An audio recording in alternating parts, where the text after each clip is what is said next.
ഇതേ സമയം ജാനുവിന്റെ വീട്ടിൽ അണ്ടിപ്പോയ അണ്ണാനെ കൂട്ടുന്ന മനുവിനെ കണ്ടുവന്ന് ചിരി അടക്കി പിടിച്ച് അവനെ നോക്കാതെ നിമ്മി ഓരോ പണിയും ചെയ്തുകൊണ്ടേയിരുന്നു. അപ്പോഴും മനുവിന്റെ പിറുപിറുക്കൽ കേട്ടുകൊണ്ടേയിരുന്നു അവൾ. എന്നെ പറഞ്ഞാൽ മതി, എല്ലാം എൻ്റെ പിടിപ്പ് കേടാ. എനിക്ക് എന്തിൻ്റെ കേടായിരുന്നു? അന്ന് ആരെങ്കിലും ഒരാളെ കേട്ടാൽ മതിയായിരുന്നു. അന്ന് കേട്ടിരുന്നെങ്കിൽ ഇന്ന് ഞാനിങ്ങനെ മുരടിച്ച് പോകില്ലായിരുന്നു. കൂടെയുള്ളവന്മാർ കെട്ടി കുട്ടികളായി, ആ കുട്ടികളെ കെട്ടിക്കാനായി. എന്നിട്ടും എൻ്റെ മാവ് മാത്രം പൂത്തില്ല. പൂത്തില്ലെന്ന് പറയാൻ പറ്റൂല, പൂക്കുകയും ചെയ്തു, കായ്ക്കുകയും ചെയ്തു. എന്നിട്ടെന്തായി? എനിക്കൊന്ന് രുചിച്ച് നോക്കാൻ പോലും കഴിഞ്ഞില്ല. രുചിക്കാമായിരുന്നല്ലോ. എല്ലാം എൻ്റെ ഒരാൾ തെറ്റുകൊണ്ടല്ലേ? എൻ്റെ ഈശ്വര, ഇത്രയും വർഷം ഞാൻ എങ്ങനെ നിത്യകന്യകനായി നിന്നു എന്ന് എനിക്കറിയാൻ പാടില്ലാത്തേ. ഇപ്പം തീരെ കൺട്രോൾ കിട്ടുന്നില്ല കേട്ടോ. എന്നെ ഇങ്ങനെ പരീക്ഷിക്കല്ലേ. നല്ലൊരു ഗോൾഡൻ ചാൻസ് ആയിരുന്നു ഇത്. അപ്പോഴേക്കും കൊണ്ടുപോയി ഉടച്ചില്ലേ കഞ്ഞിങ്കലോ. എന്നാലും എന്നോടിത് വ്രതം. മനു ഓരോന്ന് ആലോചിച്ച് സ്വയം കുറ്റപ്പെടുത്തിയും സങ്കടപ്പെട്ടും പരിതപിച്ചു. താടിക്കും കൈകൊടുത്തിരിക്കുമ്പോഴാണ് നിമ്മി ഒരു കൈയിൽ ബക്കറ്റും വെള്ളവും തുളക്കുന്ന മോപ്പും കൊണ്ടുവരുന്നത് കണ്ടത്. അവനെ ഒന്ന് മൈൻഡ് പോലും ചെയ്യാതെ അവൾ ഉമ്മറത്തേക്ക് പോയി. അവൾ പോകുന്നത് നോക്കി നിന്ന് അവൻ കണ്ടില്ല അവളുടെ ചുണ്ടിൽ മിന്നിക്കളിക്കുന്ന കള്ളച്ചിരിയെ. അവൾ പോകുന്നത് കൂടെ കണ്ടതും അവൻ ചുണ്ടും കൂർപ്പിച്ച് ഫോണും കയ്യിൽ പിടിച്ച് അതിലേക്ക് നോട്ടമെറിഞ്ഞു.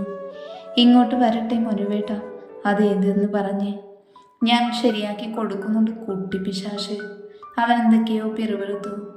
കുറച്ചു കഴിഞ്ഞടുത്ത് നിമ്മിയുടെ സാന്നിധ്യം അറിഞ്ഞതും അവൻ കണ്ണുകൾ മാത്രം ഉയർത്തി നോക്കി. ഒരു നിമിഷം അങ്ങനെ തന്നെ നിന്നുപോയി. അവൻ്റെ കണ്ണുകൾ ഇപ്പം വിഴിഞ്ഞു പുറത്ത് ചാടുമെന്ന പോലെ ആയിട്ടുണ്ട്.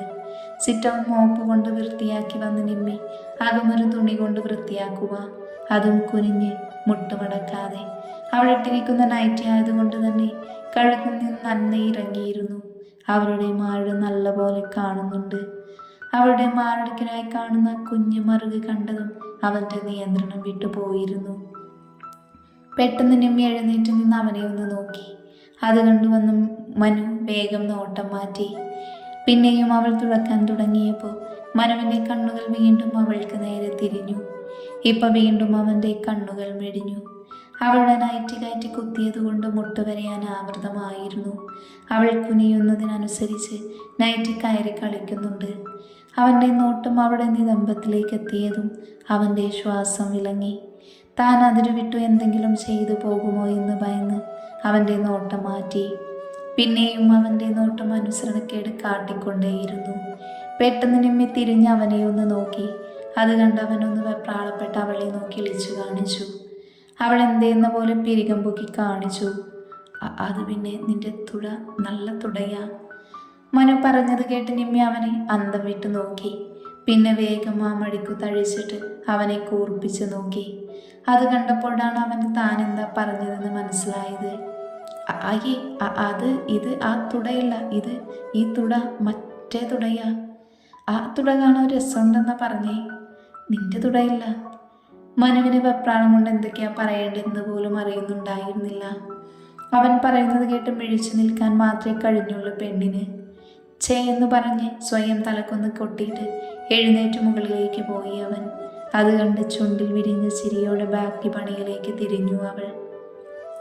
പണിയെല്ലാം കഴിഞ്ഞ് കുളിക്കാൻ വേണ്ടി മുകളിൽ റൂമിലേക്ക് പോയതാണ് നിമ്മി. റൂമിലെത്തിയപ്പോൾ കണ്ടു തൻ്റെ ഡ്രസ്സും കെട്ടിപ്പിടിച്ച് തലയിണയിലേക്ക് മുഖം പൂഴ്ത്തി കിടക്കുന്ന മനുവിനെ.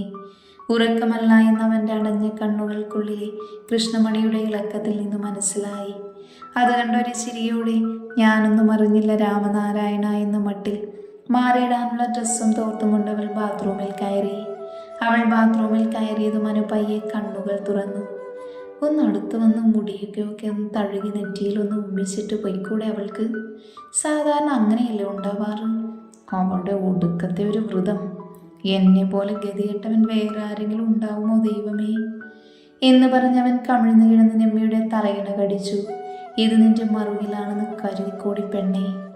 ഏതായാലും നേരിട്ട് കടിക്കാൻ കഴിയുന്നില്ല, ഞാനെങ്ങനെയെങ്കിലും കടിക്കട്ടെ പെണ്ണേ എന്നും പറഞ്ഞ് വീണ്ടും വീണ്ടും അവളുടെ മനമുള്ള ഷാമ്പുവിൻ്റെ നീർത്ത എണ്ണയുടെയും മണമുള്ള ആ തലയിണയിൽ പലയാവർത്തി കടിക്കുമ്പോഴാണ് പെട്ടെന്ന് നിമ്മിയുടെ വിളി കേട്ടത്. തനിക്ക് തോന്നിയതാണോ എന്ന് കരുതി അവന് മിണ്ടാതെ നിന്നു. വീണ്ടും വിളിച്ചപ്പോൾ അവൻ വേഗം ചാടി എണീറ്റ് ബാത്റൂമിൻ്റെ അരികിലേക്ക് നടന്നു. നടന്നതല്ല, ഓടിയെന്ന് വേണം പറയാൻ. എന്താ നിമ്മി? അവൻ വല്ലാത്തൊരു പതർച്ചയോടെ ഡോറിന് മുട്ടി ചോദിച്ചു. മനുവേട്ടന് ബുദ്ധിമുട്ടായോ ഞാൻ വിളിച്ചത്? ഏയ്, ബുദ്ധിമുട്ടോ? എനിക്കോ? എന്തിനാ വിളിച്ചത്? ആ ബാത്റൂമിൻ്റെ ഡോറിൽ സ്റ്റിക്കർ പോലെ ഒട്ടി നിന്ന് അവൻ ചോദിച്ചു. അത് പിന്നെ മനുവേട്ടനൊന്ന് ബാത്റൂമിൽ കയറിക്കേ. മനു കേട്ടത് വിശ്വസിക്കാനാവാതെ നിന്നു. എന്താ പറഞ്ഞേ? അവനൊന്നുകൂടെ ചോദിച്ചു. അത് പിന്നെ മനുവേട്ട, എൻ്റെ പ്രായുടെ കഴിക്കാൻ പറ്റുന്നില്ല, പ്ലീസ് ഒന്ന് ഹെൽപ്പ് ചെയ്യുമോ? അതുവരെ 100 വാട്ട് കത്തിയിരുന്ന മനുവിൻ്റെ മുഖം ഫ്യൂസ് പോയ ബൾബ് പോലെയായി. എന്തെല്ലാം പ്രതീക്ഷകളായിരുന്നു എന്ന് പറഞ്ഞവൻ അവളോട് വാതിൽ തുറക്കാൻ പറഞ്ഞു. നിമ്മിൽ വാതിൽ തുറന്നു കൊടുത്തു. മനു അകത്തേക്ക് കയറി. അപ്പോൾ തന്നെ നിമ്മി വേഗം തിരിഞ്ഞു നിന്നു. മനു നിമ്മിയെ ഒന്ന് നോക്കി. അവൾ ഇട്ടിരുന്ന അടിപ്പാവാഴയുടെ മേലേക്ക് കയറ്റി മാറുമറച്ചിട്ടുണ്ട്. അവൻ ഉയർന്നു വന്ന ഹൃദയമിടിപ്പോടെ അവൾക്കരികിലേക്ക് ചെന്ന് അവളുടെ ഷോൾഡറിൽ പിടിച്ചു. ഇതേ സമയം ഇന്ദ്രൻ ഫോൺ റിങ് ചെയ്യുന്നത് കേട്ടാണ് ഇന്ദ്രൻ കണ്ണു തുറക്കുന്നത്. ഫോൺ എടുക്കാൻ നിന്നപ്പോഴേക്കും കട്ടാവുകയും ചെയ്തു. പിന്നെ തിരിഞ്ഞപ്പോൾ കണ്ടു ഒരു കുഞ്ഞിനെ പോലെ തന്നെ പറ്റി പിടിച്ച് കിടക്കുന്ന തൻ്റെ പ്രാണനെ. ചുണ്ട് കൂർപ്പിച്ച് വെച്ചാണ് പെണ്ണിൻ്റെ കിടത്തം. ആ ചിരിയോടെ തന്നെ അവൻ അവളെ ആകെ ഒന്ന് നോക്കിയതും അവൻ കണ്ണു മിഴിച്ചുപോയി. തൻ്റെ അവസ്ഥയും മറിച്ചല്ല എന്നവന് മനസ്സിലായി. പക്ഷേ ജാനി അവളുടെ നഗ്നത അവൻ്റെ മേനിയിൽ മറച്ചിരുന്നു.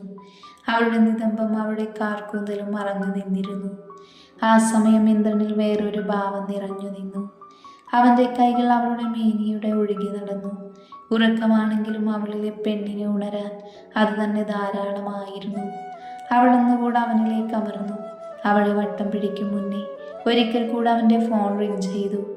അവനൊരു ഞെട്ടലോടെ തിരിഞ്ഞ് ഫോൺ എടുത്തു. അവനാകെ വിയർത്തു പോയിരുന്നു. അവൻ്റെ ഹൃദയതാളം അനിയന്ത്രിതമായി മുഴകിക്കൊണ്ടേയിരുന്നു. അതറിഞ്ഞെന്നോണം ജാനിയുടെ മിഴികൾ മെല്ലെ ഒന്നനങ്ങി. മിഴികൾ ചിമ്മി ചിമ്മി പയ്യെ തുറന്നു അവൾ. ആ സമയം തന്നെ ഇന്ദ്രൻ ഫോൺ ആരെന്ന് നോക്കി. അവൻ്റെ കണ്ണുകളൊന്ന് സംശയത്താൽ ചുരുങ്ങി. പിന്നെന്തോ ആലോചിച്ച പോലെ ഫോൺ അറ്റൻഡ് ചെയ്തു. എന്താ മെമ്പേറെ, എന്തു പറ്റി? ഇന്ദ്രൻ കാലിൻ്റെ അറ്റത്തുനിന്നും പുതപ്പ് വലിച്ചെടുത്ത് അവനെയും അവളെയും മൂടിക്കൊണ്ട് ചോദിച്ചു. വെറുതെ ഒന്ന് സമയം നോക്കിയെങ്കിലും ഞെട്ടിപ്പോയി അവൻ. എൻ്റെ ഈശ്വര, സമയം 3 ആയോ? ഇന്ദ്രൻ, ഞാൻ പറഞ്ഞത് വല്ലതും കേട്ടോ ചങ്ങായി? ഇന്ദ്രൻ ശബ്ദമൊന്നും കേൾക്കാതെ ഇക്ബാൽ അത് പറഞ്ഞു. അവളുടെ നാട്ടിലെ പഞ്ചായത്ത് മെമ്പർ ഒന്നുകൂടെ ഉറക്കെ ചോദിച്ചതും ഇന്ദ്രൻ ഞെട്ടി ഹെഡ്രസ്സിലേക്ക് ചാരിയിരുന്നു. അത് കണ്ടൊരു സംശയത്തോടെ പുതച്ചിരുന്ന പുതപ്പ് മാറോട് അടക്കി പിടിച്ച് ജാനിയും എഴുന്നേറ്റിരുന്നു. ആടാ പറയ്, ഞാൻ കേൾക്കുന്നുണ്ട്. അത് പിന്നെ ഈ എത്രയും പെട്ടെന്ന് സിറ്റി ഹോസ്പിറ്റലിലേക്ക് വാ. ഞാൻ എന്നെ കുറേ നേരം കൊണ്ട് വിളിക്കുക. സൂര്യനെയും ഷമിനെയും വിളിച്ചോക്ക്, രണ്ടത്തിനെയും കിട്ടിയില്ല. പിന്നെ ഇക്കാനെ വിളിച്ചപ്പോൾ പറഞ്ഞു കാലോട്ട് ചെന്നതുമില്ലെന്ന്. ഒന്നുകൂടെ വിളിച്ചെന്ന് കരുതി വിളിച്ചു നോക്കിയതാ. ഒന്ന് ശ്വാസം പോലും എടുക്കാതെ ഇക്ബാൽ പറഞ്ഞു നിർത്തി. എന്താടാ, ആരാണ് ഹോസ്പിറ്റലിൽ? ഹോസ്പിറ്റലെന്ന് കേട്ടതും ജാനി സംശയത്തോടെ അവനെ നോക്കി. അത് കണ്ട് അവൻ പറയാമെന്ന് കണ്ണുകൊണ്ട് കാണിച്ചു. ഹൈ, ഇത് ബേജാറാവണ്ടേ, വേഗം വരാൻ നോക്ക്. എൻ്റെ പെണ്ണിനെയും കൂട്ടിക്കോ, ചെല്ല്. അതും പറഞ്ഞ് ഇക്ബാൽ ഫോൺ വെച്ചു. ഇന്ദ്രൻ ആലോചനയോടെ ഇരുന്നു. ഇക്ബാൽ നല്ലൊരു സാമൂഹ്യ പ്രവർത്തകനാണ്. ആ നാട്ടിലെ ആർക്കും എപ്പോഴും എന്തിനു വേണ്ടിയും ഇറങ്ങിത്തിരിക്കുന്നൊരു പച്ചയായ മനുഷ്യൻ. ആ നാട്ടിലെ ആർക്ക് അപകടം പറ്റിയാലും അതിനു വേണ്ട സൗകര്യം ചെയ്തു കൊടുക്കും. ബ്ലഡ് വേണ്ടവർക്ക് അത് എത്തിച്ചു കൊടുത്തും നാടിനും നാട്ടുകാർക്കും വേണ്ടി രാപ്പകലില്ലാതെ ഓടി നടക്കുന്നവൻ. പലപ്പോഴും താനോ അവന്മാരോ ഇതുപോലെ ആർക്കെങ്കിലും ബ്ലഡ് കൊടുക്കാൻ പോവാറുണ്ട്. ചിലപ്പോൾ ഇതും അതിനായിരിക്കും. എന്താ ദേവേട്ട, ആരാ ഹോസ്പിറ്റലിൽ? അവനെ വിളിച്ചിട്ട് കേൾക്കാഞ്ഞിട്ട് ജാനി അവൻ്റെ കയ്യിൽ തട്ടി ചോദിച്ചു. ഇന്ദ്രൻ ആലോചനയിലായതുകൊണ്ട് തന്നെ അവളുടെ ആ തട്ടലിൽ അവനൊന്ന് ഞെട്ടി അവളെ ഒന്ന് നോക്കി. തന്നെ സംശയത്തോടെ നോക്കുന്നവളെ കണ്ട് അവൻ ഇക്ബാൽ പറഞ്ഞത് അവളോട് പറഞ്ഞു. അതിനെന്താ, ദേവേട്ടൻ പോയിട്ട് വാ എന്ന് പറഞ്ഞ് അവൾ ഹെഡ് റെസ്റ്റിലുള്ള അവൻ്റെ തുണി മാറോട് അടക്കി വെട്ടിവെച്ച് എഴുന്നേൽക്കാൻ തുടങ്ങിയതും ഒരേങ്ങലോടെ അവൾ അവിടെ തന്നെ ഇരുന്നു പോയി. അത് കണ്ട ഇന്ദ്രന് വേഗം അവളുടെ സെറ്റ് മുണ്ടിലെ മുണ്ടുകൊടുത്ത് അവളുടെ അരികിലേക്ക് ചെന്നു. എന്താടാ, വയ്യേ നിനക്ക്? അവൻ വെപ്രാളപ്പെട്ട് ചോദിക്കുന്നത് കേട്ട് ആ വേദനയിലും അവൾ ഒന്നുമില്ല എന്ന പോലെ ചിരിച്ചു കാണിച്ചു. അവളുടെ ഇരിക്കാനുള്ള പ്രയാസം, കണ്ണുകളിൽ കാണുന്ന വേദനയും അവളുടെ ബുദ്ധിമുട്ട് എത്രത്തോളം ഉണ്ടെന്ന് അവന് മനസ്സിലാക്കി കൊടുത്തു. അവൻക്ക് അവനോട് തന്നെ ദേഷ്യം തോന്നി. എന്താ അത്? ഇതിനൊക്കെ ഇങ്ങനെ സങ്കടപ്പെട്ടാലോ? സാരില്ല, ഇതൊക്കെ മാറിക്കോളും. അവനെ സമാധാനിപ്പിക്കാൻ നോക്കുന്നവളേക്കാണ് അവന് കൂടുതൽ സങ്കടമായി. അവൻ അവളുടെ മാറിലേക്ക് ചാഞ്ഞു. കുറച്ചങ്ങനെ ഇരുന്നതും അവൾ തന്നെ അവനെ കുത്തിപ്പൊക്കി. ഇങ്ങനെ കിടക്കാതെ ഇക്കബാലയ്ക്ക് എന്തിനാ വിളിച്ചേ? എന്തെങ്കിലും അത്യാവശ്യ കാര്യത്തിനായിരിക്കും. ഒന്ന് പോയി നോക്കിക്കേ, ചെല്ല്. പക്ഷെ അവൾ പറഞ്ഞത് കേൾക്കാതെ അവൻ അവളെ 2 കൈകൾ കൊണ്ട് കോരിയെടുത്ത് ഷവറിൻ്റെ ചുവട്ടിൽ കൊണ്ടുപോയി നിർത്തി. ഷവർ ഓൺ ചെയ്തു. 2 പേരെയും നനച്ചുകൊണ്ട് വെള്ളം ഒരു മഴ പോലെ പെയ്തിറങ്ങി. അവിടെ മറ്റു വികാരങ്ങളോ വിചാരങ്ങളോ ഒന്നുമില്ലായിരുന്നു. താൻ കാരണം തൻ്റെ പാതി വേദനിച്ചതോർത്തുള്ള സങ്കടമായിരുന്നു അവനിൽ. കുറച്ചു നേരം അങ്ങനെ നിന്ന ഇന്ദ്രൻ പതിയെ അവളെ താഴെ ഇറക്കി. വേദനയാൽ കണ്ണുകൾ ഇറുക്കി അടച്ചു നിന്നുപോയി. ആ സമയം ഇന്ദ്രൻ്റെ മിഴികളും നിറഞ്ഞിരുന്നു. അവൻ പോലും ഹീറ്റർ ഓണാക്കി ചെറു ചൂടുകൂടി അവളെ തിരിച്ചു നിർത്തി അവളുടെ ബാക്ക് ഭാഗത്തൊഴിച്ചു കൊടുത്തു. കുറച്ചു നേരം ഒഴിച്ചതും അവൾക്ക് നേരിയ സുഖം തോന്നി. പിന്നെ ഒട്ടും താമസിക്കാതെ അവൾ വേഗം കുളിച്ചിറങ്ങി. അവൻ തന്നെയാണ് അവൾക്കെല്ലാം ചെയ്തു കൊടുത്തത്. ഒരു കുഞ്ഞിനെ പോലെ തല തുവർത്തി ഡ്രസ്സ് ചെയ്ത് കൊടുത്ത് കണ്ണെഴുതി പൊട്ടും തൊട്ട് അങ്ങനെ ഒരു കുഞ്ഞിനെ പോലെ അതെല്ലാം തന്നെ ഒരു ആശ്ചര്യത്തോടെ നോക്കി കാണുകയായിരുന്നു ജാനി. കൂടെ പറഞ്ഞറിയിക്കാനാവാത്ത സന്തോഷവും തോന്നി അവൾക്ക്. ഓരോ നിമിഷവും അവൾക്ക് അവനോടുള്ള പ്രണയം പറഞ്ഞറിയിക്കാൻ പറ്റാത്തത്രയും കൂടിക്കൊണ്ടേയിരുന്നു. കണ്ണിൽ പ്രണയം നിറച്ചു നോക്കി നിൽക്കുന്നവളെ ഒരു മാത്രം അവനും നോക്കി. തുളുമ്പാൻ നിൽക്കുന്ന പ്രണയത്തെ അടക്കി നിർത്തി അവൻ അവളുടെ ചുണ്ടിൽ പതിയെ ഒന്ന് മുത്തി. അവനും ഒതുങ്ങി കുൽസുമയോട് യാത്ര പറഞ്ഞിറങ്ങി. വരാൻ വൈകുമെന്ന് അമ്മയെ കണ്ടു വരികയുള്ളൂ എന്നും പറഞ്ഞവർ ഇറങ്ങി. അവൻ പോകുന്ന പോക്കിൽ കുൽസുമയുടെ മുഖത്തുള്ള ക്ഷീണം കണ്ട് ജാനി സംശയത്തോടെ നോക്കി. അവളുടെ മനസ്സിൽ എന്തോന്ന് ഉറപ്പിച്ചിരുന്നു. ഇന്ദ്രൻ നേരെ കടയിലോട്ട് വണ്ടി വിട്ടു. കാതലയ്ക്കായി നോക്കാൻ ചമ്മൽ തോന്നിയെങ്കിലും ഇക്കാന്റെ ഭാഗത്തു നിന്നും യാതൊന്നും ചോദ്യമോ പറച്ചിലോ ഇല്ലെന്ന് കണ്ടവൻ സമാധാനിച്ചു. പിന്നെ ഇക്ബാൽ വിളിച്ചു പറഞ്ഞത് ഇക്കാനോട് പറഞ്ഞു പോയിട്ട് വരാൻ പറഞ്ഞു. ഒരാളെ കൊണ്ടുപോവാൻ പറഞ്ഞത് ഏതെങ്കിലും സ്ത്രീക്ക് വേണ്ടി ആയിരിക്കും അവൻ വിളിച്ചതെന്നും പറഞ്ഞു. ഇക്കാനോട് യാത്ര പറഞ്ഞിറങ്ങി. പോകുന്ന പോക്കിൽ തന്നെ സൂര്യയെ കണ്ട് അവനോടും കാര്യം പറഞ്ഞു. അവനൊരു മീറ്റിങ്ങിലായതുകൊണ്ടാണ് ഫോൺ എടുക്കാഞ്ഞെന്ന് പറഞ്ഞു. പിന്നെ തിരിച്ചു വിളിച്ചപ്പോൾ ബിസിയായിരുന്നു എന്നും പിന്നെ ഷമിയുടെ ഫോൺ മക്കളെടുത്ത് കളിക്കുന്നുണ്ടാവും, അതാവും കിട്ടാഞ്ഞതെന്ന് അവർ പരസ്പരം പറഞ്ഞ് ഒരു ചിരിയോടെ അവർ പിരിഞ്ഞു. അവൻ്റെ ചിരി കണ്ട് അതെന്ത് ചിരിയാണെന്ന് ഇന്ദ്രന് മാത്രം കത്തി. ചുണ്ട് മാത്രം എനിക്ക് സൂര്യക്ക് മനസ്സിലാവുന്ന കോലത്തിൽ തന്നെ അതിനുള്ള മറുപടിയും കൊടുത്തു. ഇന്ദ്രൻ്റെ നാണത്തിൽ ചുവന്ന മുഖം കാണാൻ സൂര്യക്ക് അത്ഭുതം തോന്നി. അവനിൽ അങ്ങനെ ഒരു ഭാവം എന്നായിരുന്നു അവൻ്റെ ചിന്ത.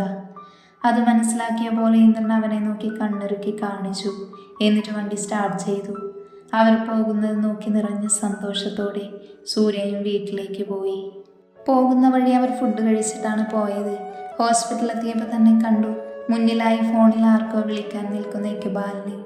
ഇന്ദ്രനും ജാനിയും വണ്ടി പാർക്ക് ചെയ്ത് ഇക്ബാലിൻ്റെ അടുത്തേക്ക് ചെന്നു. നിങ്ങൾ വന്നോ? പിന്നെ പെങ്ങളെ റൂം നമ്പർ 102 കൊണ്ടുപോയിട്ടുണ്ട്. നമ്മൾ പിന്നെയും കൂട്ടി പയ്യെ വന്നോളാം. ഇക്ബാൽ പറഞ്ഞത് കേട്ട് ജാനി ഇന്ദ്രനെ നോക്കി. അവൻ്റെ സമ്മതം കിട്ടിയപ്പോൾ ഇക്ബാലിനെ നോക്കി ഒരു ചിരിയോട് അവൻ പറഞ്ഞു കൊടുത്ത വഴിക്കനുസരിച്ച് പോയി. അവൾ പോയെന്ന് കണ്ടതും ഇക്ബാൽ ഇന്ദ്രനെ കൂട്ടി ഒരു ഒഴിഞ്ഞ സ്ഥലത്തേക്ക് മാറി നിന്നു. പിന്നെ കാര്യം പറഞ്ഞു.